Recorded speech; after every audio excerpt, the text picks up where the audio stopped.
बिस्मिल्लाहिर्रहमानिर्रहीम अस्सलाम वालेकुम वरहमतुल्लाहि वबरकातुहू। लेक्चर नंबर हमारा है जी 54 और इसमें जो है हम एक्सरसाइज 2.5 का क्वेश्चन नंबर 2, 3 और 4 करेंगे।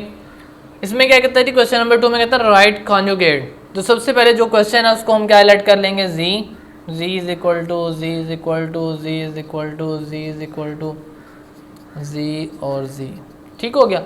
अब हमने क्या लेना है, इसका कॉन्जुगेट। हमें पता है कॉन्जुगेट लेने के लिए हम दोनों तरफ बार अप्लाई करते हैं और उसके बाद क्या करते हैं, सिर्फ योटा के साथ वाला साइन चेंज कर देते हैं। तो क्या होगा, टेकिंग कॉन्जुगेट, तो G bar is equal to 1 plus iota का बार आ देगा ऊपर, और इससे आगे फिर क्या होगा, G bar is equal to 1 minus iota. Iota के साथ प्लस था तो क्या कर दिया, साइन चेंज करके माइनस कर दिया। उसके बाद है जी आपके पास G conjugate is equal to 3 minus 5 iota का कॉन्जुगेट। तो ये क्या बन जाएगा, माइनस साइन जब इसका चेंज करेंगे योटा के साथ वाला माइनस साइन चेंज करके ये बन जाएगा 3 प्लस 5 योटा। ठीक हो गया। इसी तरह ये अभी देखें, इसका कॉन्जुगेट, इसका रियल पार्ट जो है वो है ही नहीं, जीरो है।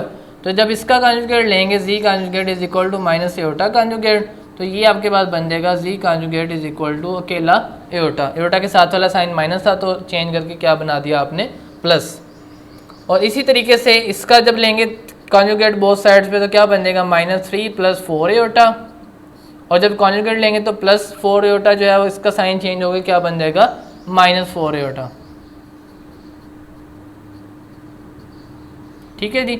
इसके बाद अब आ गया fifth part, taking conjugate on both side, दोनों तरफ कॉन्जुगेट ले लिया, और इसके बाद ये बन गया G conjugate is equal to minus 4 plus Yotta.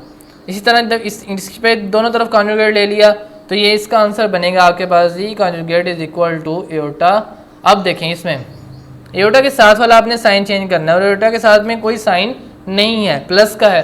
तो जब प्लस का साइन को आप चेंज कर देंगे तो ये बन जाएगा minus aorta plus 3, sorry minus 3 plus 3। मैंने इसलिए लिखा क्योंकि बच्चे जल्दी जल्दी गलती में इस तरह कर देते हैं। तो लिहाजा आपने ऐसे नहीं करना कि दरमियान वाला साइन चेंज करने की आदत बनी हो और आप दरमियान वाला कर दें। तो लिहाजा आपने देख के सिर्फ योटा के साथ वाला साइन ही चेंज करना है, बाकी उसका दरमियान वाला साइन चेंज नहीं करना आपने। ठीक हो गया। अब इसके बाद है G write the real and imaginary parts.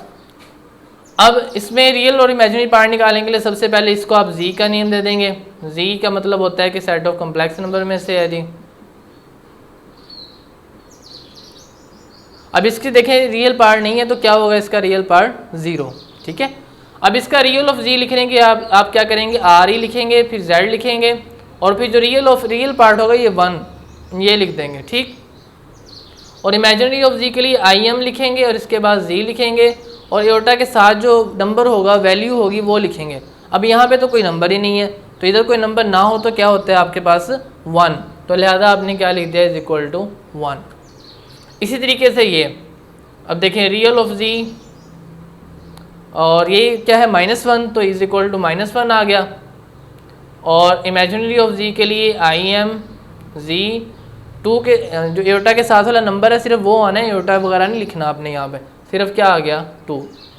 इसी तरीके से इसका निकालने के लिए क्या लिखेंगे, रियल ऑफ जी, और इधर जो है वो एयोटा के बगैर वाला जो नंबर होगा ये क्या है 2, तो यार यहाँ 2 आ गया। ठीक। और इमेजिनरी ऑफ जी एयोटा के साथ वाला जो नंबर है ये कितना है, -3, तो इधर आ गया जी -3। और इसके बाद फोर्थ पार्ट में इसका रियल ऑफ जी क्या होगा, यहाँ पे मिट गया, देख लेते हैं क्या था, 0 -2 एयोटा। ठीक है। तो रियल ऑफ जी क्या होगा इसका जी, -2, और इमेजिनरी ऑफ जी क्या होगा, एयोटा के साथ -2 है वो। और इसी तरह इसका रियल ऑफ जी, अब रियल पार्ट इसका 0 है तो आप क्या लिखेंगे G, real of G is equal to 0। Iota जिसके साथ ना लगा हो वो रियल, और जिसके साथ एयोटा लगा हो उसका साइन भी देखना है, वो आपका क्या होगा, इमेजिनरी पार्ट होगा। लेकिन आपने एयोटा इमेजिनरी पार्ट में देखिए मैंने कहीं भी एयोटा नहीं लिखा, आपने भी नहीं लिखना।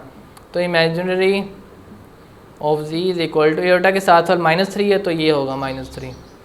और इस तरह लास्ट पार्ट में भी रियल ऑफ जी जो है आपके पास आ जाएगा 2, और इमेजिनरी ऑफ जी क्या है, अब एयोटा के साथ 0 है तो आप क्या लिखेंगे, इमेजिनरी ऑफ जी में एयोटा के साथ जो नंबर है वो लिख दिया 0। अगर कोई नंबर ना हो तो 1 होता है, और अगर 0 लिखा हो तो फिर 0 ही होता है। फिर ऐसा नहीं करना कि अब इधर 0 है तो लिहाजा 1 होगा, तो 0 है तो फिर 0 ही है।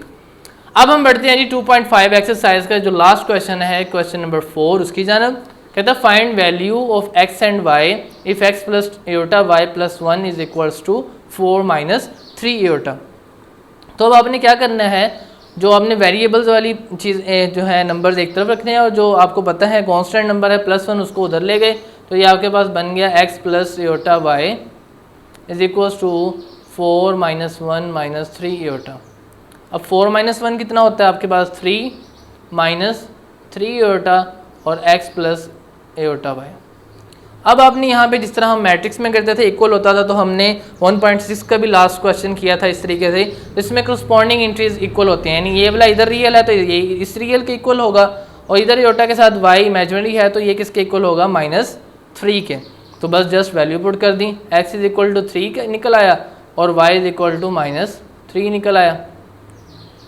ठीक है, देखें ना एयोटा के साथ यहाँ पे जो नंबर है -3, ये इक्वल बता रहा है कि एयोटा के साथ वाला एयोटा के साथ वाले के इक्वल है, और एयोटा के बगैर वाला एयोटा के बगैर वाले के इक्वल पुट कर दिया आपने, तो आपका आंसर निकल आया। इस तरह से ये एक्सरसाइज कंप्लीट हो गई। दुआ में याद रखिएगा, अपना ख्याल रखिएगा, खूब दिल लगा के पढ़िएगा।